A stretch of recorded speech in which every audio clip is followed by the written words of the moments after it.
Nangamalari, welcome to Ask Aunty. Aunty Munya, we have a question around languages today. Okay.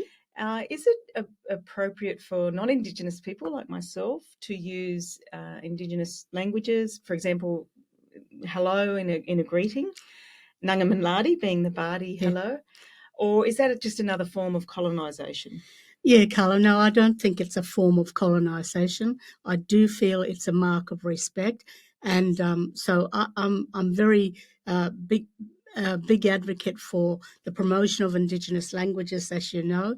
I think it's really important. I think that all Australians should learn at least one Aboriginal language, and you've got many to choose from. So I say go for it.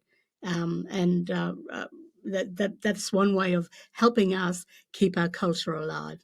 And I've heard you encourage as an act of allyship, Aunty Munya, for people to find out the word for hello.